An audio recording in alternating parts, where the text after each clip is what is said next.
Hi friends, வணக்கம். Welcome back to Tamizhamudham. இந்த வருஷம் 2026 ஆடி மாதம் ஜூலை 17ஆம் தேதி வெள்ளிக்கிழமை அன்னைக்கு பிறக்குதுங்க. ஆடி மாதமே அம்பாளுக்கு உகந்த மாசம், அதுவும் வெள்ளிக்கிழமையில பிறக்கிறது ரொம்பவே விசேஷங்க. ஆடி மாசம் அப்படின்னாலே அம்மன் கோவில்கள்ல திருவிழா போலந்தான். இந்த மாசத்துல இதையெல்லாம் தவறாம செய்யுங்க.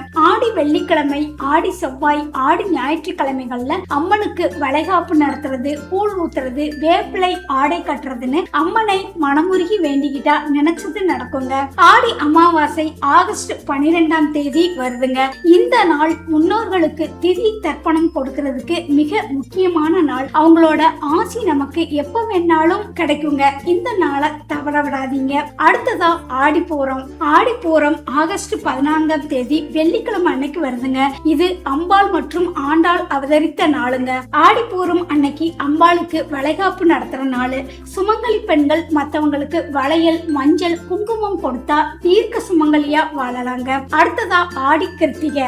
ஆடி கிருத்திகை வரக்கூடிய ஆகஸ்ட் 7ஆம் தேதி வியாழக்கிழமை அன்னைக்கு கொண்டாடப்படுதுங்க. இது முருகப்பெருமானுக்கு உரிய மிகச்சிறந்த நாள். காவடி எடுக்கிறது, அழகு குத்துறது அப்படின்னு முருகனோட அருளை பெறலாங்க. அடுத்ததா ஆடி பெருக்கு. ஆகஸ்ட் 3ஆம் தேதி வருதுங்க. ஆடி 18ஆம் பெருக்கு அன்னைக்கு காவிரி தாய்க்கு பூஜை செஞ்சு சுமங்கலி பெண்கள் புது தாலி கயிறு மாத்திப்பாங்க. இது குடும்பத்துல செல்வத்தை பெருக்குங்க. ஆடி மாசத்துல என்ன செய்யலாம், என்ன செய்யக்கூடாது அப்படின்னா, ஆடி மாசத்துல ஏன் நல்ல காரியம் பண்ண மாட்டாங்க அப்படின்னு நிறைய பேருக்கு சந்தேகம் இருக்குங்க. ஜோதிட ரீதியா சூரியன் கடகராசிக்குள்ள நுழையிற காலம் தான் இது. இத தட்சிணாயன புண்ணிய காலம், அதாவது சூரியனின் தெற்கு நோக்கிய பயணம் அப்படின்னு சொல்லுவாங்க. இது தேவர்களோட இரவு பொழுதுங்க. அதனால சில விஷயங்களை நாம தவிர்க்கணும். திருமணம், நிச்சயதார்த்தம், புது வீடு கட்டுறது, வீடு குடி போகுவது போன்ற சுப காரியங்களை இந்த மாசத்துல செய்யக்கூடாதுங்க. கல்யாணமான புதுசுல வர்ற முதல் ஆடி மாசத்துல பெண்ணை அவங்க அம்மா வீட்டுக்கு கூட்டிட்டு போயிருவாங்க.